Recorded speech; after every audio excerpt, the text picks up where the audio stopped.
Hello hi everyone, this is Nikhil Dubey. Welcome to simple वाली पढ़ाई।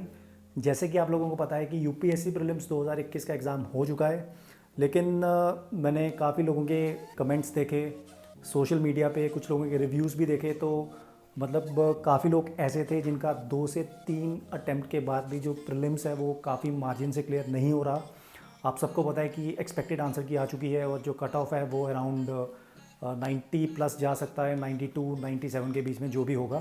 तो जिन लोगों के मार्क्स मतलब 10 to 15 मार्क्स जो मतलब कट ऑफ से पीछे जा रहे हैं, जिनका डिफरेंस है 10 to 15 या 15 to 20 मार्क्स का, तो उस केस में आपको थोड़ी सोचने की ज़रूरत है कि क्या मुझे अगला अटैम्प्ट देना चाहिए या नहीं देना चाहिए। तो इसी के बारे में मैं थोड़ी सी डिस्कशन करना चाहता हूँ। सबसे पहले तो आपको पता है कि जो जनरल कैटेगरी है, एज लिमिट तो 32 है। एससी और एसटी में यहाँ पे कोई प्रॉब्लम नहीं है, 37। और डिफरेंटली एबल्ड में 42 है, यहाँ पे भी कोई प्रॉब्लम नहीं है। ओबीसी में 9 अटैम्प्ट्स हैं, 35 तक, ये भी सही है। लेकिन जनरल कैटेगरी में आपको पता है कि 32 इज़ द फाइनल एज, मतलब जो लिमिट है। उसके बाद अगर आपने अपने 3 से 4 अटैम्प्ट एग्जॉस्ट कर दिए हैं, मतलब इसी चक्कर में कि प्रीलिम्स नहीं हो रहा नहीं हो रहा नहीं हो रहा, तो उस केस में मतलब वो थोड़ा सा प्रेशर आ जाता है लास्ट में। तो इसका कुछ सोल्यूशन सोचने की कोशिश करते हैं। सबसे पहले आपको पता है कि जो मतलब मिनिमम एज है वो 21 ईयर्स है। तो 21 साल आपकी एज होनी चाहिए यूपीएससी प्रीलिम्स के लिए। तो अगर आपने मतलब काफ़ी अर्ली एज पे स्टार्ट किया था, 22 23 पे आपने अपना फर्स्ट अटैम्प्ट दिया, और अराउंड 25 से 26 तक अगर आपके 3 अटैम्प्ट हो चुके हैं और आपका प्रीलिम्स क्लियर नहीं हो रहा, तो मैं आपको यही सजेशन दूंगा कि आप नेक्स्ट अटैम्प्ट में एग्ज़ाम ना दो। आप अपनी मेंस की प्रिपरेशन कंटिन्यू रखो, क्योंकि अगर आप ऐसे ही अटैम्प्ट एग्जॉस्ट करते जाओगे तो एंड ऑफ द डे आपको कुछ भी नहीं मिलेगा। सबसे पहले तो पॉइंट नंबर 1, टिप नंबर 1 ये है कि आपको अटैम्प्ट ऐसे नहीं करना है कि अगर आपको लगता है कि मेरी प्रिपरेशन में कुछ कमी है और मेरी जो प्रिपरेशन है वो अच्छी नहीं है, तो उस केस में एग्ज़ाम को अटैम्प्ट मत करो। अगर आप ऑलरेडी 3 अटैम्प्ट ले चुके हो, मतलब 26 27 तक या 28 तक, और 15 to 20 मार्क्स का डिफरेंस आ रहा है, तो कहीं ना कहीं जो आपकी स्ट्रैटेजी है, जो आपकी प्रिपरेशन है, उसमें कहीं ना कहीं कुछ मतलब वहाँ पे कुछ ना कुछ कमी है। आपको उसको रेक्टिफाई करना पड़ेगा, तभी आपका प्रीलिम्स में सिलेक्शन होगा। उसके बाद इंट्रोस्पेक्शन काफ़ी ज़्यादा ज़रूरी है। मतलब बस एग्ज़ाम दिए जा रहे हैं, कुछ नहीं पता क्या हो रहा है क्या नहीं हो रहा, बस करंट अफेयर्स पढ़े जा रहे हैं, एग्ज़ाम दिए जा रहे हैं। तो ये स्ट्रैटेजी तो नहीं चलने वाली यार। आपको तो देखना पड़ेगा ना कि आप गलती कहाँ पे कर रहे हो। जब आप देखोगे कि आप मिस्टेक कहाँ पे कर रहे हो, तो उसके लिए आपको थोड़ा सा टाइम चाहिए। मतलब थोड़ा सा टाइम लो, अपने आप को टाइम दो कि यार गलती हो कहाँ पे रही है, मुझे थोड़ा सा ब्रेक लेना चाहिए। तो ये चीज़ सच में वर्क करती है।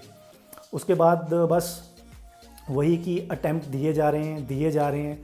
और मैं यही बोलूँगा कि इस एग्ज़ाम को अगर आप 2-3 बार सेम स्ट्रैटेजी के साथ, सेम प्रेपरेशन के साथ दिए जा रहे हो, तो कुछ भी फ़ायदा नहीं होने वाला। मतलब you will land nowhere. उसके बाद जो ये विशियस साइकिल होता है, आपने देखा होगा कि प्रीलिम्स नहीं हुआ, फिर से मैंने प्रीलिम्स दिया वो भी नहीं हुआ, फिर मैंने फिर से प्रीलिम्स दिया वो भी नहीं हुआ। मतलब 3-3 4-4 प्रीलिम्स दे दिए, बस उसी के अराउंड हम घूम रहे हैं कि प्रीलिम्स प्रीलिम्स प्रीलिम्स। तो इस केस में आपकी 3 से 4 अटैम्प्ट जो है वो ऑलरेडी हो चुकी हैं। तो जो ये विशियस साइकिल है, इससे थोड़ा सा बाहर निकलो यार, थोड़ा सा ब्रेक लो। मतलब बस एग्ज़ाम दिए जा रहे हो और 15 to 20 मार्क्स का डिफरेंस आ रहा है, तो उस केस में कहीं ना कहीं स्ट्रैटेजी में कमी है जिसको आपको सुधारना पड़ेगा। तो ये गलती मत करो। अगर आपको इस साल आपने दिया है यूपीएससी 2021, या आपका थर्ड अटैम्प्ट था या फिर आपका फोर्थ अटैम्प्ट है, तो मैं और आप 28 तक हो, 27 तक, तो मैं आपको यही सजेस्ट करूँगा कि जो 2022 वाला एग्ज़ाम है उसको मत अटैम्प्ट करो, क्योंकि आपको थोड़ा सा देखना पड़ेगा कि आप गलती कहाँ पे कर रहे हो। तो मैं आपको यही सजेस्ट करूँगा कि नेक्स्ट ईयर का एग्ज़ाम मत दो। उसके बाद अगर आप ऐसे ही अटैम्प्ट देते जाओगे, तो कहीं ना कहीं एक रिग्रेट रहेगा कि काश मैंने वो अटैम्प्ट नहीं दिया होता, तो आज रिज़ल्ट थोड़े से डिफरेंट होते, मेरे पास एक और मौका होता यूपीएससी प्रीलिम्स देने का, और इस बार जो मेरी प्रिपरेशन है वो ज़्यादा अच्छी थी, तो काश तो मैं जो एग्ज़ाम था वो और भी ज़्यादा अच्छे तरीके से दे सकता था।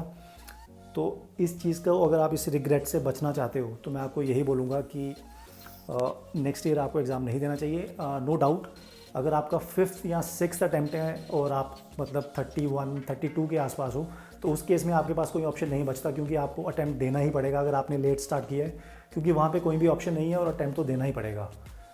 तो ये स्पेशली उन लोगों के लिए जो 3 से 4 अटैम्प्ट दे चुके हैं।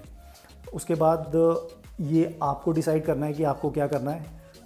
मैं यही बोलूँगा कि अगर आप श्योर नहीं हो कि मेरी प्रिपरेशन कैसी है कैसी नहीं है, इस एग्ज़ाम को मत दो। थोड़ा सा सोचो कि क्या हो सकता है क्या नहीं हो सकता। उसके बाद अपने मेंस की प्रिपरेशन को यार इतना ज़्यादा स्ट्रॉन्ग कर लो कि जिस दिन मेरा प्रीलिम्स होगा तो यार मैं सीधा मतलब फाइनल सिलेक्शन लेके बताऊंगा। वो जो लिस्ट आती है टॉप 700 की, उसमें मेरा नाम होगा। मतलब मेंस की प्रिपरेशन ऐसी होनी चाहिए।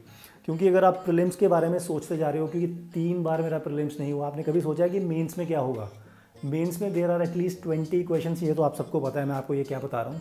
और वहाँ पे मतलब पेन नहीं चलता है। मतलब 3 घंटे में 20 सवाल लिखने और सोचने में टाइम निकल जाता है। और ये भी कहा जाता है कि आउट ऑफ 20 सिर्फ जो भी कैंडिडेट होता है वो सिर्फ 5 to 6 क्वेश्चन तक श्योर होता है। उसके बाद तो मतलब थोड़ा कंटेंट वहाँ से उठाना पड़ता है, वहाँ से उठाना पड़ता है, फिर जाके आंसर बनता है। तो इस चीज़ के बारे में भी आपको सोचना पड़ेगा। अगर आपको लगता है कि मेरा एथिक्स वीक है, मेरा एसए अच्छा नहीं है, उसके बाद GS1, GS2, GS3 कुछ भी कमी है, या फिर टेस्ट सीरीज़ में कमी है, तो आप वो ज्वाइन कर सकते हो, उस पर फोकस कर सकते हो।